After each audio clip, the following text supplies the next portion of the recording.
My name's Lorie Liebrock, and I am the director of the New Mexico Cybersecurity Center of Excellence here at New Mexico Institute of Mining and Technology.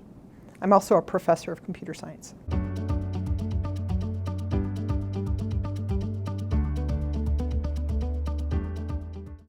So the New Mexico Cybersecurity Center of Excellence was stood up by the governor of New Mexico to improve cybersecurity across the state.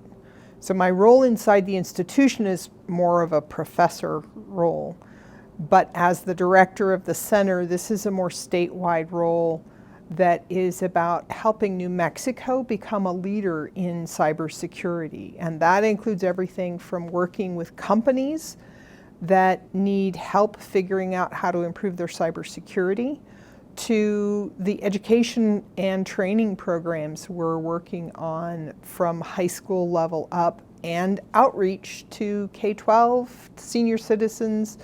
It's about making our state more secure.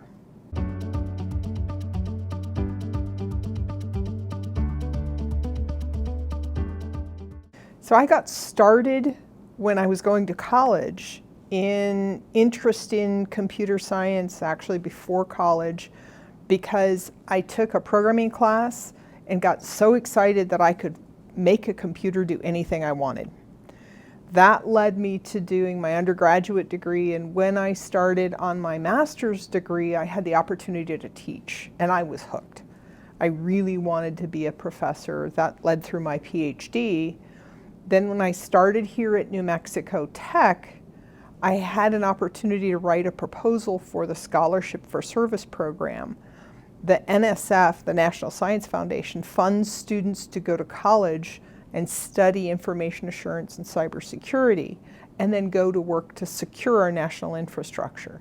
That got me started in cybersecurity, which ultimately led to the Center of Excellence being here at New Mexico Tech, and my role in trying to help the state improve cybersecurity through the statewide planning committee for cybersecurity, and even at a national level on the FEMA National Advisory Council.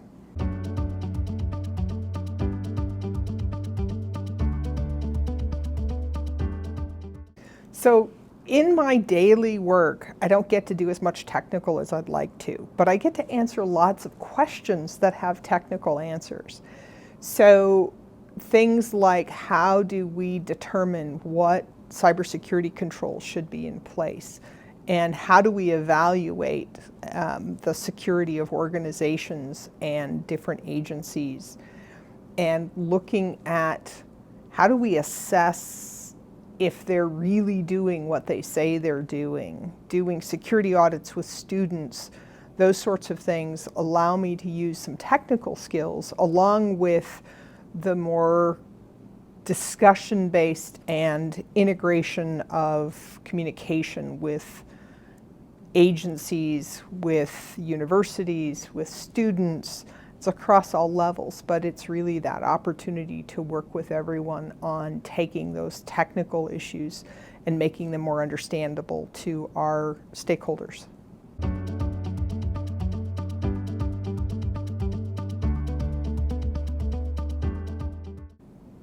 So, as I already mentioned, communication is really the most critical piece. Being able to understand what people's challenges are often in non-technical terms, and being able to take the technical details and present them to people in a way that connects it to their experience and what they do on a daily basis. So that's one of the interpersonal things that I think is really critical in cybersecurity. Another thing that I'm always excited about is helping people figure out how they fit. And so understanding the big picture and being able to show people how they fit in that big picture of cybersecurity or IT or computer science is really exciting to me. So on a daily basis, I am working with a variety of people trying to figure out how we move forward in cybersecurity. How do we help students become prepared? For example, we're working with the Rural Education Cooperative in Region 1 right now on developing a high school hybrid model for teaching them some courses and having them be able to become certified in cybersecurity before they ever graduate from high school. So that's an example of how both collaboration and communication ties in with education and workforce development and improving cybersecurity for the state.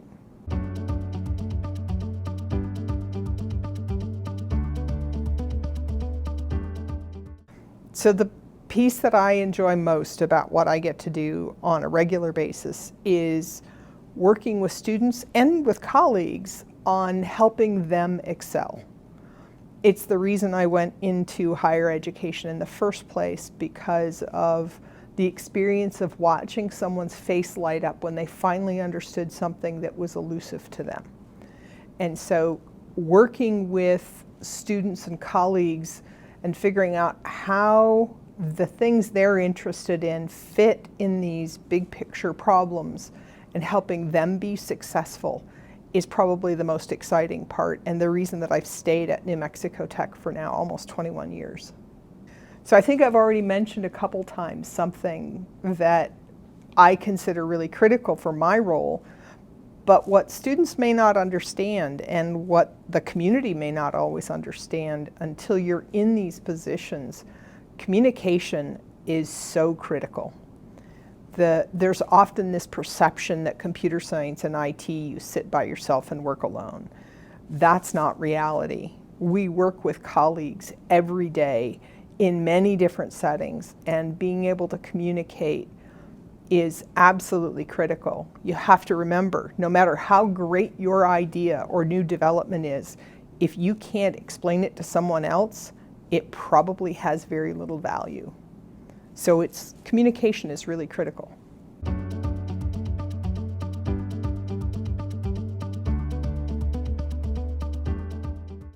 So for students that are considering, or people who are considering changing careers, the things I would suggest are, there are so many resources online to start learning about things. You want to try hands-on, if you can, the things you're interested in. Things that sound intriguing, go and explore them. There are online resources available all over the place, right? But also try to get that hands-on experience. Start with internships, volunteer in a research program that sounds interesting. Just get some experience.